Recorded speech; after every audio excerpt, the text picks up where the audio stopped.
Okay. Hello, everybody. We're live with the Women of Deconversion. It's another month has gone by. It's our 11th month. Can you believe that? 11 months. I know. We're almost to a year. That's so exciting. Wow. I know. I'm so excited. So today we're going to talk about marriage. Marriage. Brings us together today. It was so tempting to put that in the description, but I was like, no, it's better delivered. Right? Do you have the wing? Do you have the wing?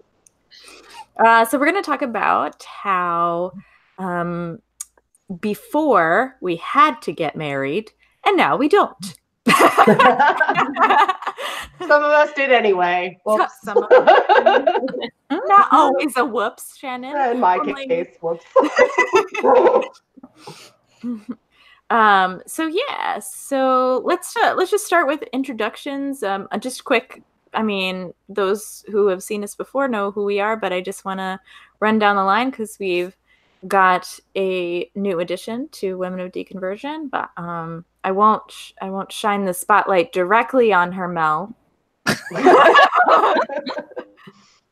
But why don't you introduce yourself and tell us a little bit about why you want to join and who you are and what. All right. Well, I have a big, huge science and education background. So I'm really, really passionate about learning things. I love it. And I like expressing that as well. So I've building up a science communication type of thing on my own channel, my YouTube channel. I stream to 4 different platforms, and I do actually go and give talks and talk about using technology. Teachers ask for videos, and so I'll get them content. So that's kind of what I'm trying to put a lot of energy into is getting science communication and a bit more of science understanding out there, because it's getting worse. So I think it's important for people to have a resource that they feel is accessible and tangible and touchable, an actual real person, not a scary journal or a scary, magazine, just somebody there. So that's kind of what I do. And so I was invited to join. So by Courtney first, and then Mrs. Snarky's like, come on and join us. Well, and I'm like, okay. And so then, everybody voted and they're like, hey, bring her in. So I have my own stories associated with Christianity, which probably are shocking to a degree. So I thought that might be kind of neat to be able to share and speak about different issues that we have as women in dealing with all that. So yeah. Yay! Welcome. Thank you. Definitely. Yeah, we're so happy to have you, and it's nice because we need, I mean, I know a little bit about science, but probably not as much as you, and so it'll be nice to have like the STEM side of things in our conversations, because we've got our literature scholar, and then we've got our communications expert, and then our social. Courtney, what would you say you are? Psychology expert. That's right. And then me, I'm like comic relief. I don't really. I do things. You're the glue. You're totally the glue. I press the button that says start broadcasting is what I do.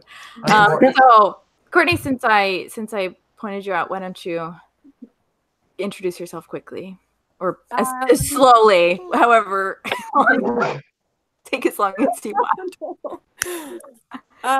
So I'm Courtney. I have channel Atheist Edge. And I'm also president of a local atheist group, and my degree is in psychology. So when I talk about stuff, that's usually what it revolves around. Yeah, that's pretty much me. Cool. Yeah. Heather, why don't you say something about yourself? Okay. Can you guys hear me? Yeah. Yay. Okay, great. I'm trying, to go microphone and headset free. So Is that like Lent? Is that for Lent? I don't. I wish I had thought of that because that's brilliant. Yeah, I'm just gonna say that from now on. I'm giving up my microphone. No, anyway, yeah, I'm Heather. Hi, everyone. I co-host a podcast with Christine called Forsaking Faith, and I am the humanities literature person of the group. I actually just got finished my PhD in English literature. I am enduring the job market stress currently, so that's where I'm at. That's tough. I understand that. You have I feel your pain. So. Thank you. Did Rachel disappear? Rachel disappeared, didn't she? All right, Shan, we're on you. Hi, I'm Shannon Q. I have a YouTube channel called Shannon Q, where I talk about communication strategies and the intersection of psychology and faith. I also have a degree in psychology. I don't have a PhD, but I do have a degree in psychology, an honors degree in psychology, but my focus was in perceptual cognition and communication theory. That's what I did my thesis work on, so I'm not a clinician. But yeah, so hi. Hello. That's all I have to say about me. I'm not very good at that. I'm Self-promotion's not my jam. I know. I hate it. It's so hard. Somebody else talk about me. But then no. But also don't. Not in front of me. Don't. And then you might do this with your hair and be like, oh my God. I don't have as much as you, Mel. It doesn't cover. It doesn't cover. So good. Yeah, I can pull off a redhead cousinette if I need to, so it's okay. Great hair. So I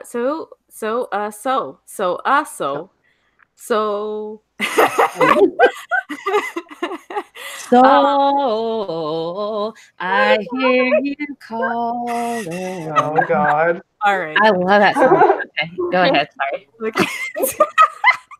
Okay, so today we're talking, not singing, maybe singing, about marriage. Marriage. Maybe. Yes. Love and marriage. Yeah, and how, so I think that I've sort of always had this idea that I was going to be a single mom with a young child my whole life, even when I was a Christian. This like little thing in the back of my head always said like, you're going to rebel and then have a child, and was like, you sinner. But so I sort of have had like this funny journey of what marriage is, and I'm still going through it. So someone with a little more experience might want to start on this one. How did marriage change for you before and after deconversion? I have kind of an interesting marriage story. So I'm currently married. I'm still legally married. I think legally my designation is separated right now, but I'm not fully divorced. I'm still legally married. I'm a single mom with a young child. The child was born before I was married, but I was married to the child's father, to my son's father. One of the reasons we got married is because, it's what you do. However, surrounding my marriage, I kind of went into my marriage thinking that, it's what you do. You're supposed to do this, even though like essentially it changed nothing else except for a piece of paper in our relationship. But in order to get married, because his family was so strong in the faith, as was mine, I would have probably designated myself as agnostic-ish at the time, probably bordering on atheist. It was past the point that I was deconverted. I was in my early 30s. I'm now 37. And I pretended to be Christian in order to get a Baptist minister to preside over the ceremony. Wow. All right. That's a thing that I did, because you have to go to those pre-meetings. And at that time, I was just about deconverted. I was pretty close. I probably would have called myself an agnostic at that time. I definitely wouldn't have called myself a Christian. His family is insanely devout, as as is a good chunk of mine. And if we hadn't been married by somebody of the faith, there was people that would not have likely come to the wedding, or would have come to the wedding and just been vocal and ruined it by being vocal about the fact that there was justice of peace instead of a priest. So I bit the bullet and got a priest. And when I went to the pre-meetings and they talked about God, I told some lies because that was the easier road. And in order to reconcile it with myself, I actually picked a priest, one of the women that I work with, who's just an absolutely lovely she's a God-fearing woman. She's just absolutely amazing. Talked all the time about her family. Her son is a minister. He's a Baptist minister. And my ex-husband, or soon-to-be ex-husband's family, is very, very, very Baptist. I reconciled it by saying, well, at least I'm supporting him, and I know that it's a good family. So that's where the money is going. But I liked him. So that's my story. It's a very interesting, interesting story. So wait, I didn't catch.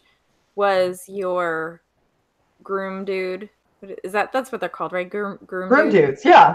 That's what we had embossed on all of the stuff. Excellent. Right. Was he really devout, or was it just a family? He not as much. I would say he believes, but doesn't really care, would be my best way of describing it.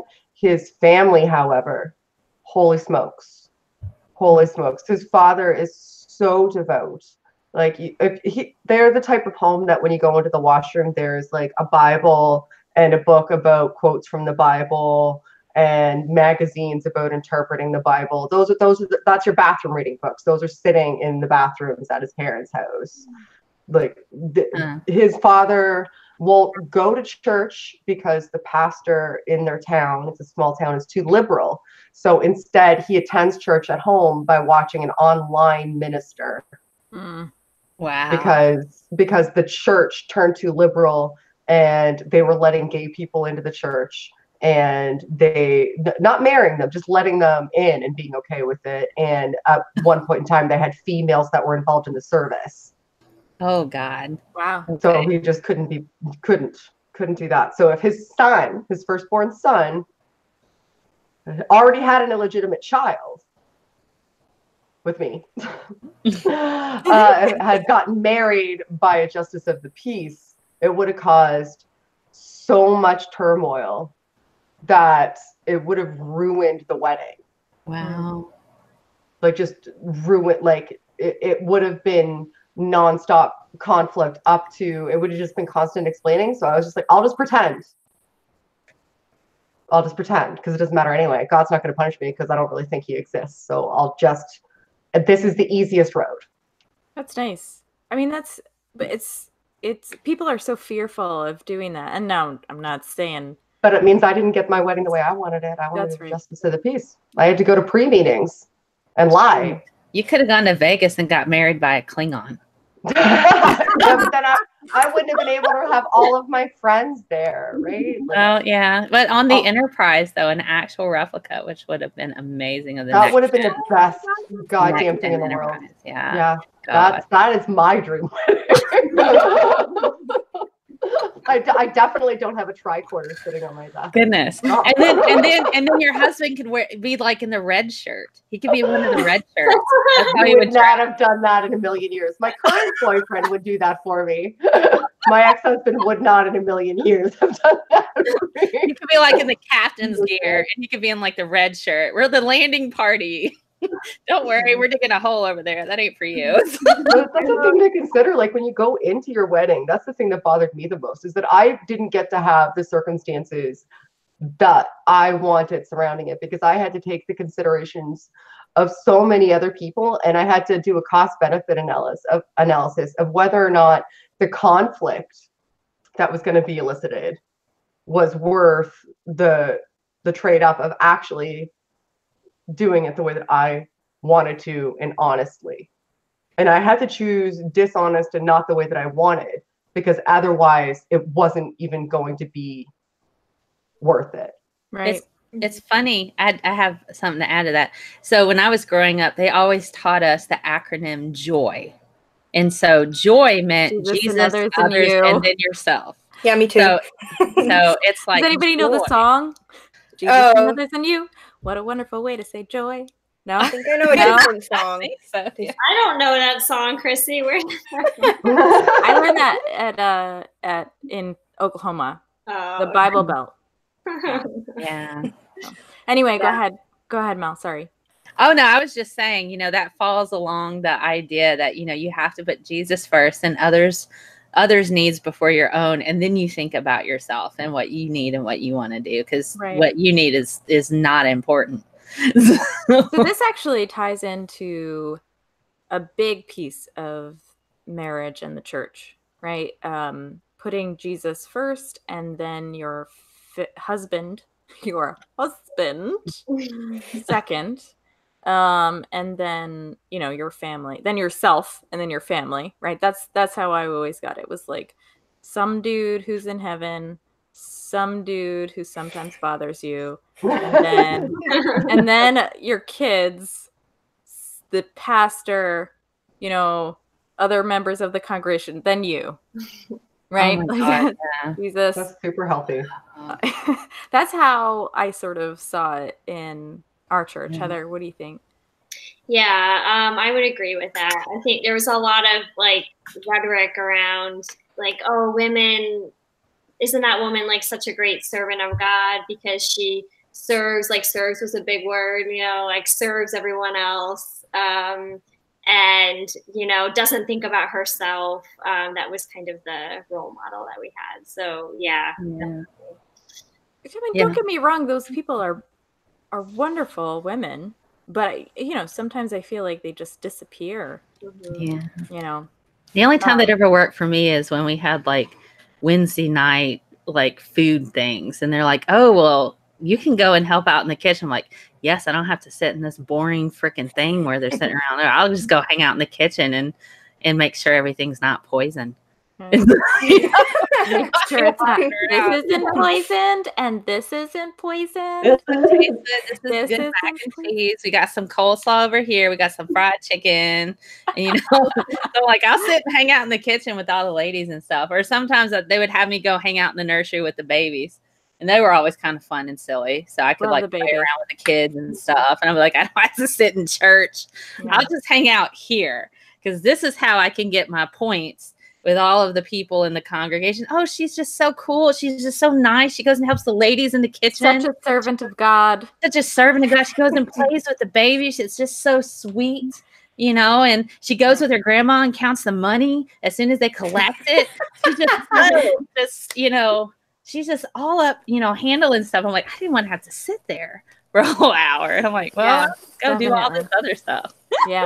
So speaking of sitting for an hour, Shan, how long was your wedding? Hello. Oh, so quick. Here's I love your face. He asked, there was options for how long the service was and how many different things he wanted to read and whether we wanted to read this and whether we wanted to read that. And I was like, it wasn't a Catholic wedding. This was like Baptist wedding. It was, and I didn't do it in the church. I did it outside. I did it at a gazebo outside by a lake. So he came to that, but he ultimately ended up doing it. This Baptist minister, who is my work friend's son, who's a great guy. He's a great guy. I don't fault him at all. Like he's a good dude, good father, good man. But he gave us options, and I was like, "What's the fastest one?" It was like, "Well, do you want to read like these Psalms or this scripture? Did you prepare your own?" And I was like, well, how about you read like whatever your psalm is or whatever? Do you want to pick one? I was like, you just pick whichever one you think is a good one. You do you. Whatever it is, fine. And read that out. And then we'll just do the standard vows. Because my ex-husband didn't want to prepare any vows because he didn't want to have to think about things to say in front of people. So I was like, we'll just do the standard. Do you take this person? Do you take that person? Yeah, ring, kiss. Let's go to the party. I think my ceremony all in, like from walking down the path instead of the aisle to the gazebo and then like finishing was I'm going to go with half an hour, 45 minutes. Nice. Done. Let's get it over with. Nice. Off we go. Awesome. So I mean, length is interesting, but it's not the most interesting like side of marriage, right? So I'm really sad. It's not, right? The length of the wedding. I mean, I thought it was, but I'm sad. It sounded like the length of the marriage. It's like, the oh dear. also That is not pretty important. Also, That was about 3 years. I'm sad that Snarky's not here because she is the one that's happily married, Oh. I mean, and it's for me, I'm like, I don't know if I want to do that. Like sometimes, I mean, be happily married would be nice. I'm not sure if that's an option. But I don't know. Now that I've sort of deconverted, what does marriage actually mean? It's just like sometimes it's a tax break, right? Sometimes. Makes breaking up more complicated. Right, and expensive. Yeah. Very. Right? Well, Very there's the expensive. common law thing. After you live with each other for a certain period of time, that's just kind of technically kind of established. So if you did split and you had a lot of common ancestors, I'm so used to talking. Split your ancestors. Common You get my grandma because she's a pain in the ass. I'll take Aunt Joan. Oh, I love if you Aunt have Jeannie's a badass. I'm taking that one. Aunt Jeannie's such a motherfucking badass. Yeah. You all would love her. Oh man. Oh, Yeah, I was talking to my sister the other day about the concept of marriage, and I don't know, I feel like there's definitely a sense of like pressure for religious people in marriage for there to be this like molding of yourself for the other person because you're supposed to be a perfect match for them. If That's that a lot makes of sense. pressure. That's a lot of Yeah. pressure. And I think, probably I would say a large part of divorce, I've never been divorced, but like I would think a large part of divorce is different expectations of what marriage is supposed to be and look like and be for the other person. And so, yeah, I think there's a really strange over expectation for the other person to fit easily into you, and that's unrealistic, I would think. This idea of like soulmates. And there's no preparation for that. Even if I went through the religious pre-marriage courses, classes, whatever you want to call them, that like, are you right for each other courses? And they were not about our relationship. They were not about building a life together. They were not about what our expectations would be of each other. They were not about how we would conduct ourselves. I mean, for me, I'd already been with this guy for 8 years and we had a kid, but none of that was gone over. It was, how are you going to serve God? Here's some books about what marriage is to God. Here's what marriage looks like to God. Wow. Are you going to be able to live a godly life together and adhere to these principles that are pleasing to God when it comes to marriage? That it didn't give you a realistic expectation at all of what marriage really is. I don't think anybody does. Nobody really gives you a realistic expectation. But I think it's probably the most important thing is whether or not you are capable of compromise and if the other person is as well. Because you're going to grow, you're going to change, you can be completely different people in a few years. And so whether or not you are willing to compromise certain things and the other person's willing to compromise certain things, I really think that's kind of what the glue is. If you do want it to work, it takes a lot of freaking work. But at the same time, you have to be able to give up certain things. They have to be able to give up certain things, or at least compromise and understand you're going to end up completely different people more than likely.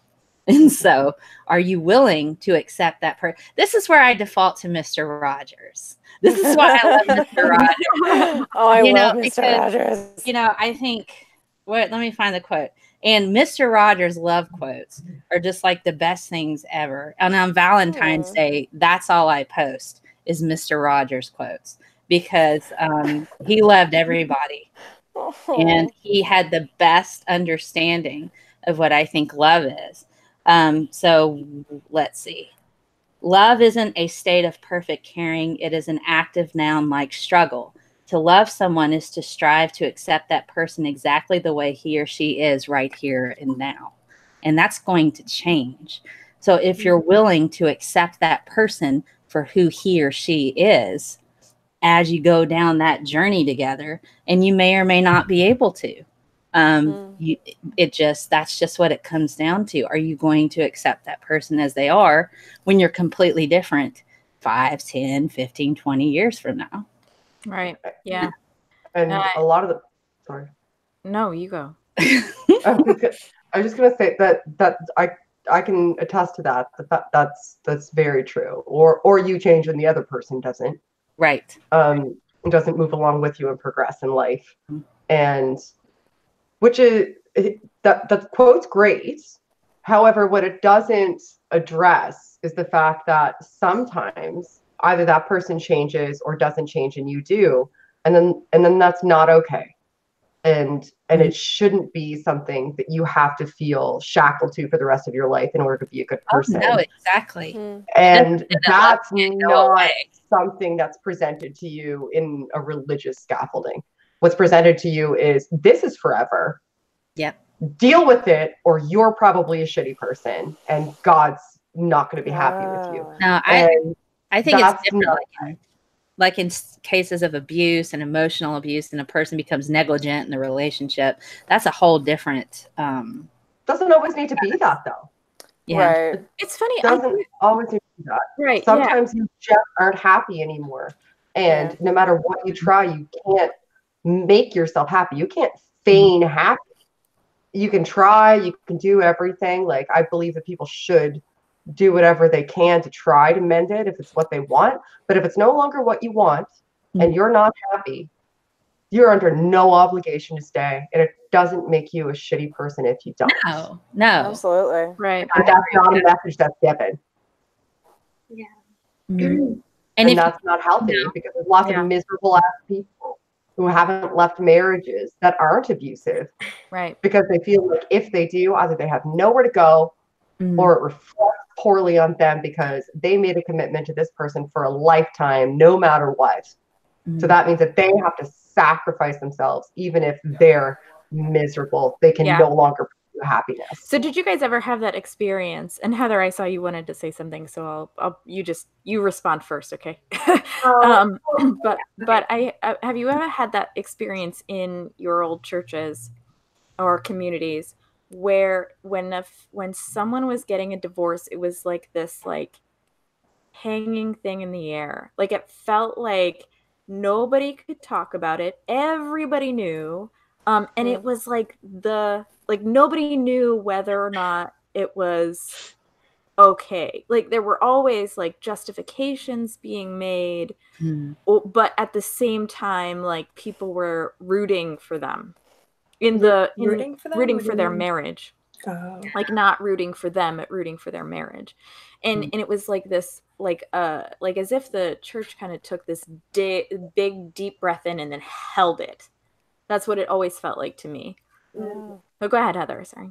Oh yeah, no, I was just gonna say I really feel strongly about yes to your question, Chrissy, and Shannon, what you were saying. Yeah, I completely agree. I mean, I think I witnessed that a lot in couples in our church, including some couples that were very close to me and my family, where I just felt like it wasn't a matter of abuse or anything like that. It was just these two people are not compatible. They're going in different directions, but they ended up staying together. And I think we're not happy and are still not happy. And so I definitely witnessed that. And I think the other thing I was just going to say was, I think another factor that contributes to that is in Christianity, there's such a tendency to rush into marriage because of the whole sex. We haven't brought this up yet, but the whole, sex before marriage is bad. And so, for example, sex before marriage is so good. Oh, it's amazing. So good. And that can be really healthy. And that's like very much a model. And I have people in there's a cousin of mine, for example, who's very conservative Christian and, follows this model. So he met this girl like 2 months ago and they're already engaged. And my parents, and I found this out as a teenager and I couldn't believe it. My mom told me that, she and my dad started dating and they were married. I think it was within 9 months of dating. I mean, and it was basically because they wanted to have sex. So I just think that's such an unhealthy. I'm not saying, I don't necessarily think it's unhealthy to wait till marriage to have sex. I guess that's maybe a little bit more debatable. It's unhealthy to marry somebody just to have sex. Rush into a marriage, not asking yourself these questions because you're just. It depends on how often you're willing to get divorced, right? I'll do it over and over and over. I highly recommend it. I'd do it again. Would do again. I think. Do you guys? Okay, go ahead, Rachel. I think off of what Christine was saying, I remember in youth group we had some of the adults in the youth group, like the leaders, give these talks about. I guess it was about relationships and marriage and whatever. And so they had one leader who was divorced. And I think there was like different ideas in the church of if that was okay or not. But like, I think like in my family, that would not have been okay. And it was just weird because she was talking about like, I think they just wanted everyone to be represented. So they had her speak as well. But I just remember thinking that was like really weird. And I didn't think that divorce was okay. And it was just like conflicting messages. But I do remember feeling like with other people, like, oh, they're getting a divorce. It's just like the worst thing ever. See, I never cared that much, but everybody else did in the church. Like, why do we care so much? I'm like, they're just, it's none of my business what they're doing. Well, it's what God, what God has brought together. No man, even the two men. I think the two persons cannot put asunder. So we had we had so many other scandals in our church. Like a divorce was just like that would be like, oh wow, it's just a divorce. You mean the music director's not sleeping with half the ladies in this case, and and the youth pastor hasn't slept with the pastor's daughter in a while. But it's like they brought that up. The pastor brought that up on a Wednesday night service and decided to out the fact that his daughter was sleeping with the youth minister. And I'm like, that's terrible. What a horrible thing to do to your own child. I went up to that man and I started quoting Romans at him, like, you shouldn't even be here. You need to go make right with your own before you come up here and start preaching at us. I was so mad. I started quoting the Bible at him. I went to a big church, so it was different. Like if it was a smaller church, then it would be like more close knit and also like the same message. I don't know. We had all kinds of scandals. Divorce was like a mild thing. I'm sure they're happening in my church, but I never heard about them. So I was like, I don't think that ever happened in my church, but it probably did. It was just, Oh man, I kind of feel like that. I sort of like I it don't did. know. Just Nothing like that happened. I know everybody. Yeah. So I'm like, who would I pair together? Like I don't know. Yeah.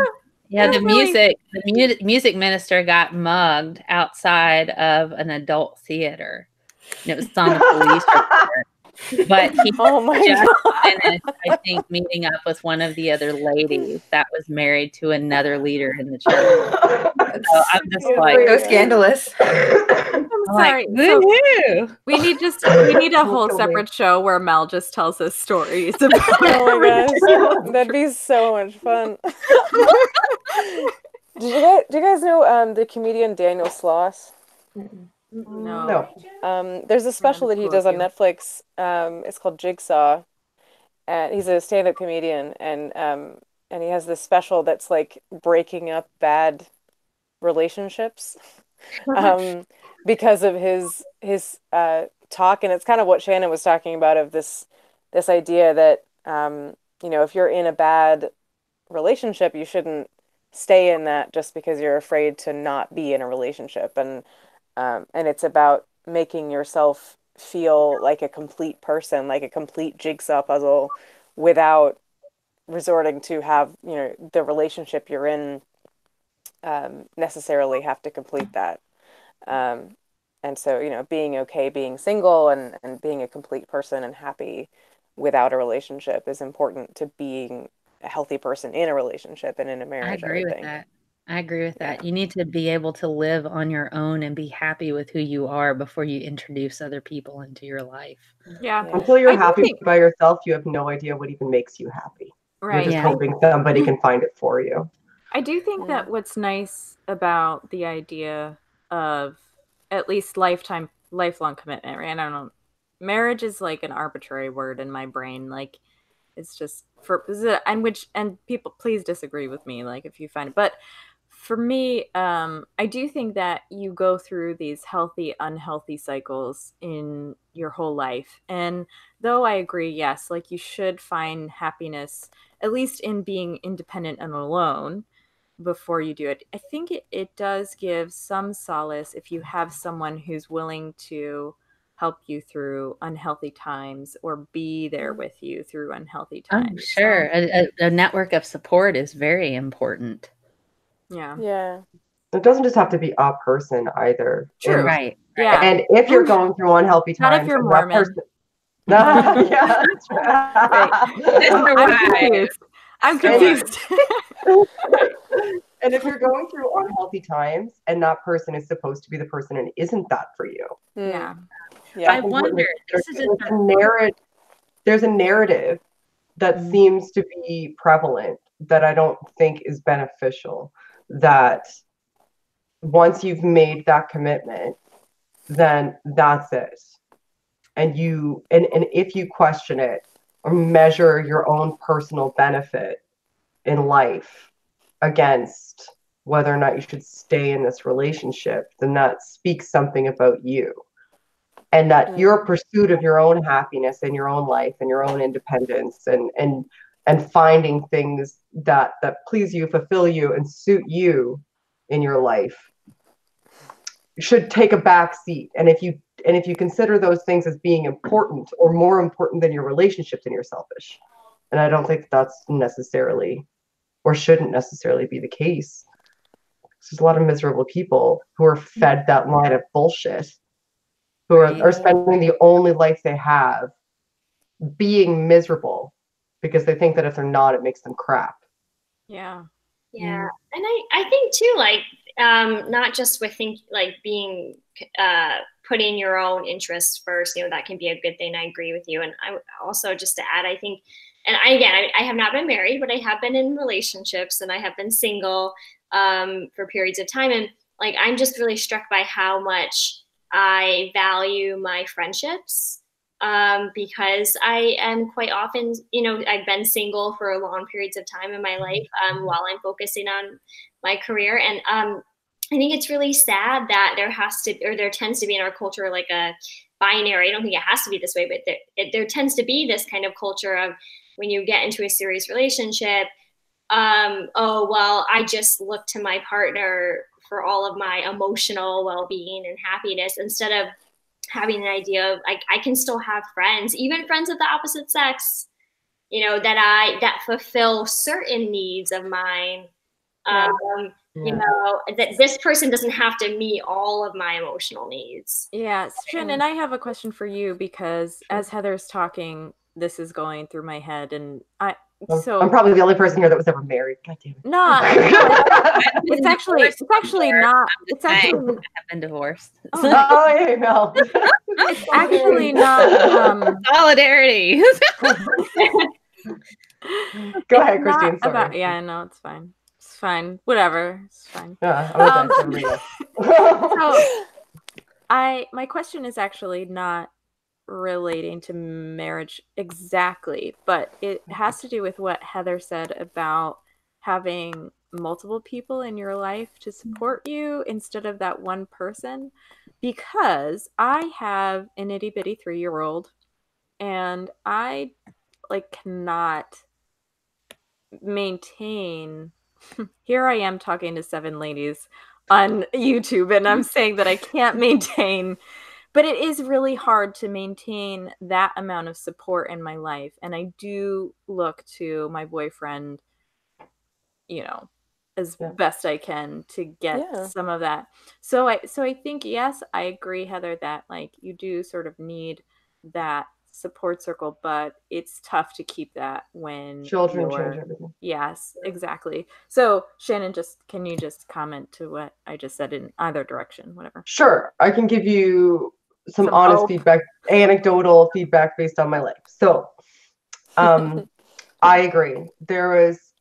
I was kind of unlucky, I guess, when my son was very little. My ex-husband traveled a great deal, so I spent a lot of time alone involuntarily, like with a small child. Like, for example, my 30th birthday, I had an infant that I was breastfeeding. The power went out. It was a snowstorm, and he was gone for a week.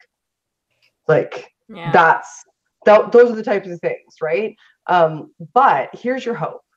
As they grow older, they're less dependent on you constantly, so you're able to kind of branch out more as they become more independent, and they also start to build social lives that don't involve you at all. And those social lives introduce you to other people. A lot of my really close friends right now in the community that I'm in, because I moved here when my son was 3, are other women that I met because I went on play dates with them, or my kid was in play group with them, or my kid was in soccer with them, or I took my kid to a birthday party and met them there.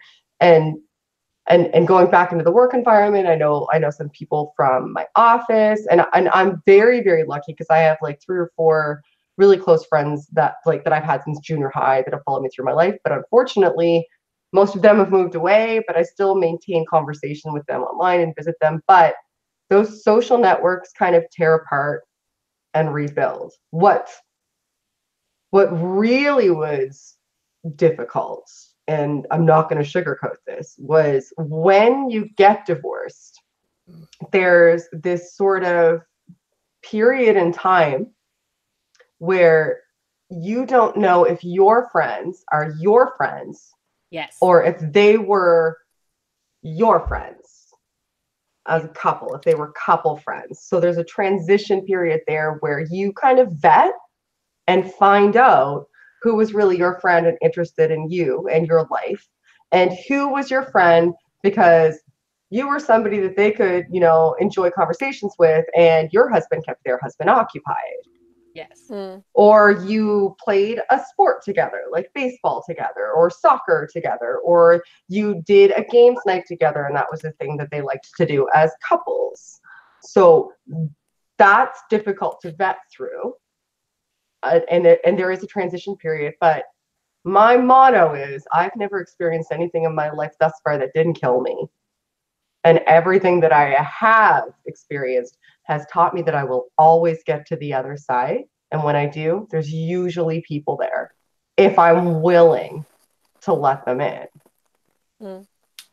So it's true that it's scary, and it's true that people will ebb and flow through your life, but people will ebb and flow through your life anyway. So you shouldn't make decisions worrying about whether or not they will be there or are there now. You should make decisions based on what you want to project for yourself in the future. And that will come because the people that you will gravitate towards you at that point will gravitate towards you because you are the truest and best and most authentic version of yourself, not the version of yourself you have to be in order to get through the day. I ended up with forever friends after my divorce. Me too. Because I found out who my actual friends were. They were actually my husband's friends at the time. They played Magic the Gathering, the card game, and he had gone out and had not come home. And it was like they came over about like 9 or 10 or something, and like, well, we're here to see him. And I'm like, well, he's not home. He said he was going out with some friends, and they stayed till like 3 a.m. and just stayed there with me the entire freaking night. I didn't know where he was. I didn't know what was going on. And so they're like, this is pretty awful. Mel is awesome. What's wrong with this dude? And so it transitioned from, oh my God, like we're here to hang out, him to like, we're here for you. And they're still my friends to this day. And that was years ago. They're like my brothers from another mother. I mean, they're just, I could text one and be like, I'm about to have a panic attack. can you Skype? Yes, I'll be right there. Oh, we do that with each other. We do that. So since we've like had a lot of the talk between those of us that have either been married or who are currently in committed relationships, why don't we talk to those who I want to know, Heather, Rachel, and Courtney, what you think about marriage. I sort of want you to like, hash out like what your current views are of marriage versus like what they were, and then like how much we're messing up for you. Or like how wrong we are, right? Yeah, right. Okay, I have a question. Sure. I'm wondering what the difference between being married and being in a like long-term committed live-in relationship is. Other than like your family's approval. Because for me, that would be, if I got married, it would be an approved live-in long-term relationship. Yeah. So some people will say that it's the same. I kind of think it's the same. But there are times when I hate my boyfriend, and I think like it would be really easy to leave, and very easy. It's not hard. I just have to like find an apartment, move out, and I'm gone. Very easy to leave. I don't think that's true when you're married. I think there is you stood up in front of a lot of people that you'd be letting down. I'd be letting people down, but like honestly, I'd be like, you know what? This is why we didn't get married. Or you know what I mean? Like it's not, but it kind of is. I got some abuse from my family. I got some abuse from family over the divorce. I had a cat just block the camera completely. She just like jump out there. I was like, what's happening with Courtney's hair? It's my hair. So I think it depends.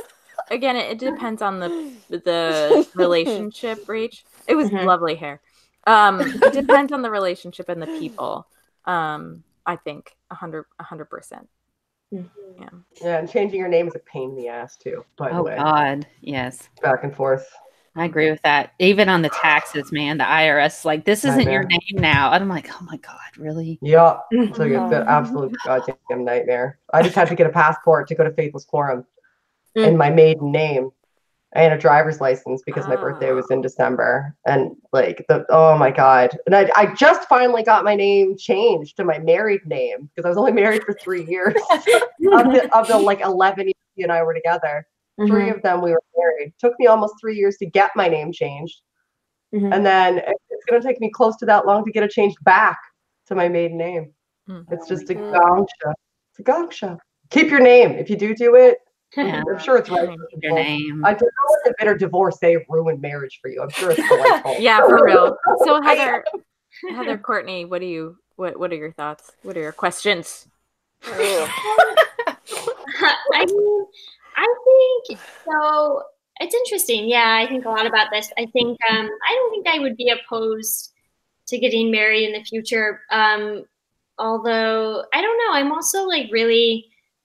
I really love having my own space. Right now, I love that I'm in full control over like my apartments. I'm a very clean person. My apartment's very clean, very organized. And when I do, like I am actually dating someone, it's still casual right now, but I like that. I like casually dating someone because I like that I can like, there's a compartmentalization that goes on. So I'm a little bit nervous about I would be nervous about taking that next step, but I don't think I'm opposed to it. But I was listening actually on NPR to a really interesting segment about how marriage has changed recently. And I thought this was really interesting because they were talking about how marriage now obviously this isn't like a non-Christian context. Marriage for millennials is more about celebrating a life that you've already built with someone.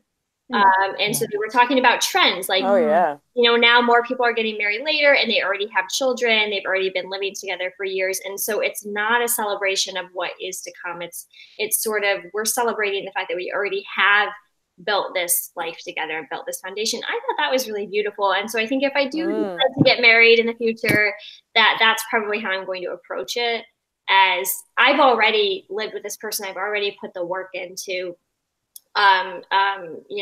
building this foundation, and now it's time to celebrate that. Yeah, plus marriage is so stupid when you're young and poor. And I'm sorry, like I'm not saying that people who do it are stupid. I think that like there is certainly passion and excitement and partying and all that fun stuff. Hope, yeah, that's good. But geez, don't like waste your money on a cake.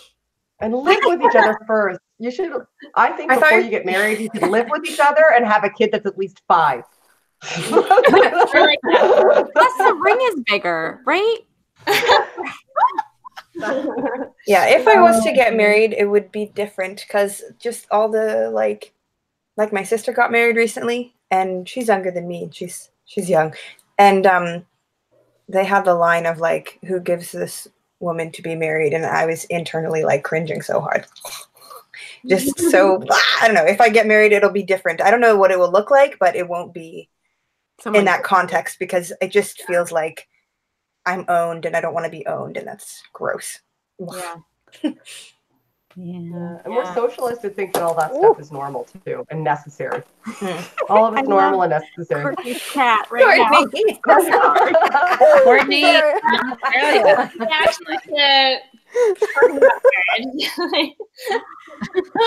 Poor Courtney. Sorting out her pet, kitty. I promise I'll figure this out. Hold on. Are you drinking Michio Kaku? I am not. I haven't had one drink. Crap. You know what's funny? I still have the glass right here. From that. That was a great cocktail. That was so much fun. I'm so glad you enjoyed that. I put it together just for the show. Good. I'm just trying to make sure this doesn't fall down. No, you're good. It's entertaining.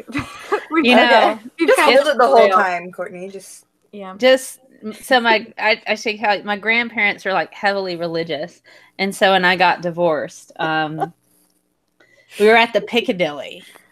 They picked me up because I had to go to the lawyers to pick up papers. What is the Piccadilly? A restaurant? It's like a little old people cafe, like not even a cafe. It's like a cafeteria. You go and you pick out a meat and you pick out some veggies, and if you want to be really bad, you get a dessert. But then you get a Diet Coke, and that negates everything. So my grandparents, they drove me because at the time my car wasn't working. They drove me to go get some papers from my ex's lawyer. And so they gave me these papers, and I was going through reading all this legal jargon. I'm like, what the heck is this? And so my grandmother sat there and she said, "What did you do to him to make him not want you anymore?" And so I had found out he was seeing this other lady, and I also had caught the dummy used my laptop to go into chat rooms and chat up women.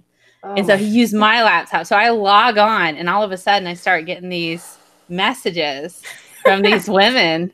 And they're like, "Hey, how are you doing?" And like his full name and everything. And so I'm like, "I'm doing great. How are you, hot stuff?" or whatever. And so I'm just getting all this information. Wait a second. That's not how he normally talks. Who is this? I'm just like, oh, Lord. So I'm sitting like in the Piccadilly with my grandparents. And she just would not stop at all with it. So I'm about to swear. So I sat there and I looked at her and she said, "What did you do to make him not want you anymore?" I said, "Because he won't stop fucking people on the internet. He won't stop fucking people on the internet. So apparently he wants to have pretend sex with people instead of actual sex with me. So I don't know how to fix that, Grandma." I probably would have been like out in the middle of freaking Piccadilly. I had it. It was like, "He wants to fuck people on the internet, Grandma. What do you want?" My grandpa, he just was like, "Oh my God." And then they dropped me out. Like the next day, my grandpa came to my house and he goes, "I'm really sorry that he's like that because you're a beautiful woman and I can't imagine. Just don't I'm sorry. And my, you know, the same day that my grandparents had dropped me off, my grandma was like, well, I'm like, just don't talk to me anymore. I just walked in and I was so mad.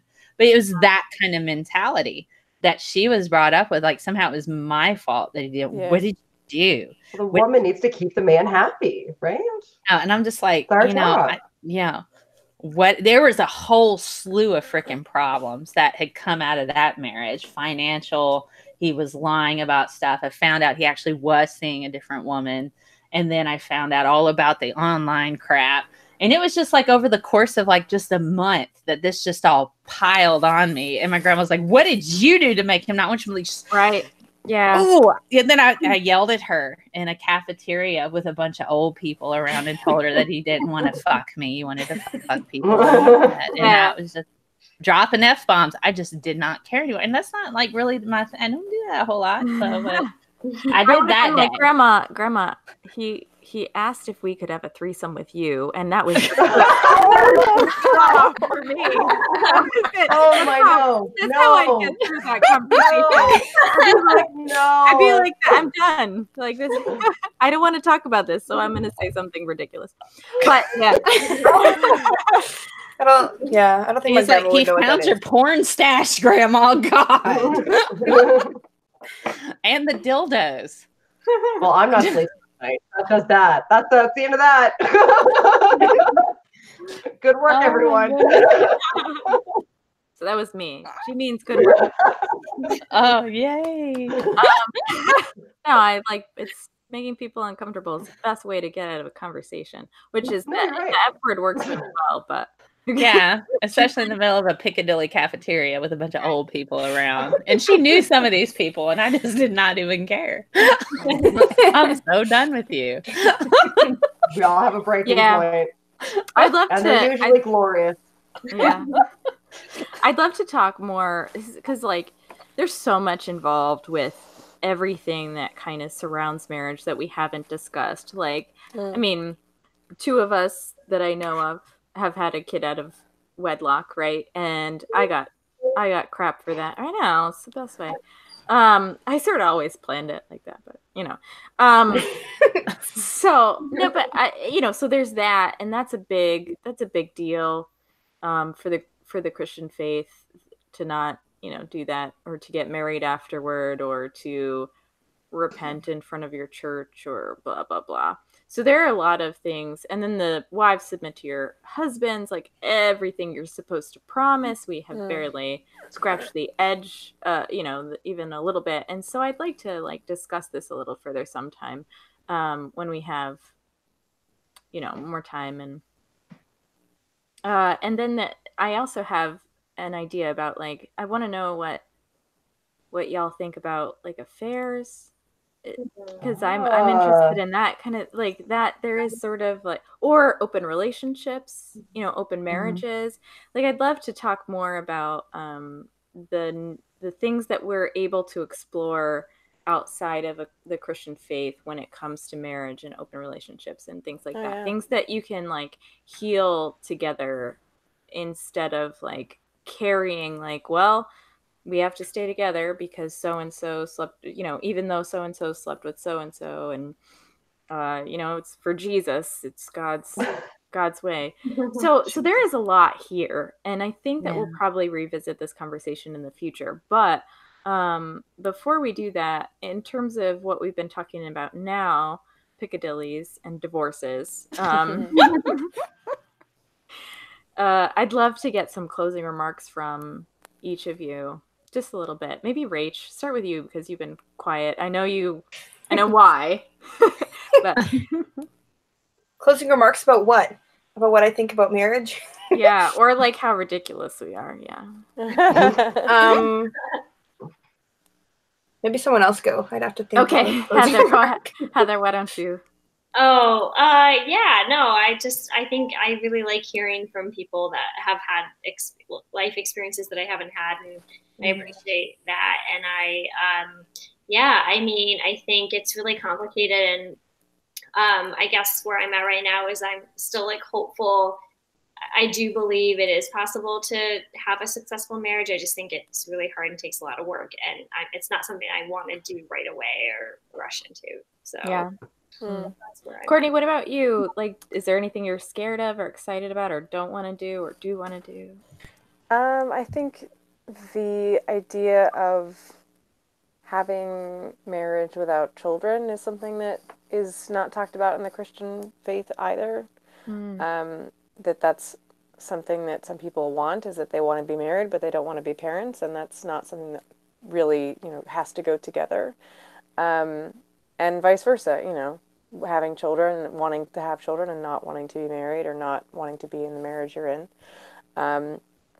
So there's that. And also, I think for me, I do think that what Heather was saying is true, that like millennials are defining marriage in their own way. And I think when you leave your religion, you definitely have to redefine your own ideas of what marriage is for you. And I think definitely modern marriages, people are making their own versions of it, which is great, whatever works for you, open marriages or whatever. And so, yeah, but I think for me, I'm not sure that I want to have children, but I definitely do want to build like a life partnership. And yeah, like the kind of connection of like shared experience over time builds a bond. And I'm looking forward to doing that at some point in my life. Cool. Mel, what about you? Got any closing? Well, I will say that how I feel about marriage, I think the people involved in the marriage get to dictate the terms of their marriage. And I think that's exceedingly important, that they have open communication, that they understand one another, what their current expectations are, what they, it's, and because people are constantly evolving and changing, and you need to be able to communicate that with somebody. But at the same time, people in that relationship get to dictate the terms of their relationship, and it should not have any religious factors, any societal, this is what the established society understanding is. That's your relationship is a different country. Wait, I actually want to say amen. I was like compelled. I was like, amen. It's like that person's relationship is France. Your relationship might be Germany. Their relationship might be Japan. It's all completely different, and that is okay. So that's just the kind of my mentality of marriage. It's up to the people involved in the marriage on what they want it to be, and it should not have societal pressures on what is expected. Although we should recognize the North Korean marriages and try to get people out of them. Fair enough. And, Iraq, we go down that road, Yeah. And the child marriages in India. Well, this is a whole different discussion. Right. Yeah. We definitely could approach this so many different ways. Shannon, do you have any thoughts?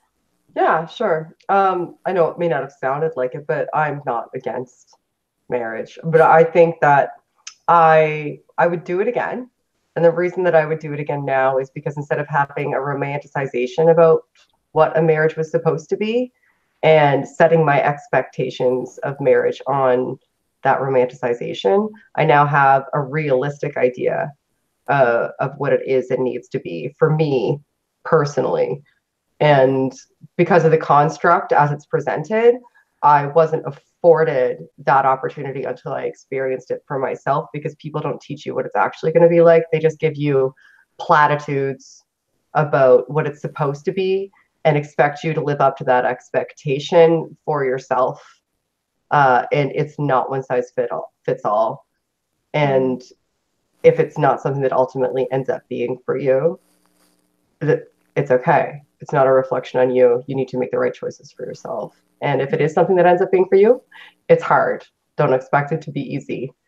And look for people that will give you honest advice about expectations, and not advice from up high on, who else's expectations you live up to. Your marriage should only live up to your expectations and your partner's expectations. And if you can't get those expectations to align, then that's where a problem is. Yeah. Yeah, I definitely see a lot of what you're saying, Shannon, like the things, I mean, God, right? God has a lot of expectations for marriage, or at least the Bible does and the church does in his proxy. And I think you're right. I think that I think even if Christians gave themselves a second to just see each other and communicate with each other and to like kind of put aside what they think God wants, they might have an easier time, you know, connecting with each other. Then again, a lot of them would say like, no, when I put God first, my marriage goes better, you know, so who knows. But yeah. So great conversation, ladies. Wait. Oh, who'd I forget? Oh, Rachel. Rachel thought I was saying. Oh, that's Something to right. say. I like, I'm sorry, Rach. I was like, That's okay. I thought she was like pass, and then yeah. No, I just had to think. Okay. Yeah. Introverts here. What? I'm not used to introverts. I'm so sorry. I'm not normally an introvert. I'm tired just, today. like, So spit things out. You know? I was just thinking that, like, I've come out of Christianity somewhat recently, so it's like I had this way that things were supposed to go and how like a relationship and relationships were supposed to be, and I was really in like I agreed with all of that. And I like when I was in high school, I like never kissed anyone, and I said I'm not going to kiss anyone. I was really proud that I hadn't, which now seems extremely stupid, but anyway, so I've had to kind of realize that the rest of the world isn't in line with this Christian bubble and the way that things are supposed to go. And probably if I tried it even within that Christian bubble, I started getting into relationships, it wouldn't have worked out well. It's just like, I feel like the way that things were supposed to be is very messed up. And like, I'm glad I've come to reality. Nice. Welcome. Well, We're so glad to have you here. Said Rach in reality. Yeah, right. Rach in reality. Yeah. For real, that's hilarious. Yeah, it was perfect. So with that, we'll end. Feel free to like, you know, shamelessly shout out before we leave, ladies, if you want. Everybody at once. Yeah. Freedom! 1, 2, 3, 4, 6. You know, we'll just like do Braveheart. Yeah. Freedom. Well, it's not all about divorce. Yeah, it is. So I'll see you here next month. Mondays at 9 Eastern. I'll figure out all the other times someday. I'm not very good at time zones, but yeah, we'd love to see you, and we'd love to hear what you'd like us to talk about, because talking about stuff women like talking about is fun, but it'd be great to know what you want to pick our brains about. So yeah, let us know and we'll be around. All right. Thanks, everybody. Thank you. And we'll see you guys at Faithless Forum. Yay. Yeah, we will. Bye. Oh.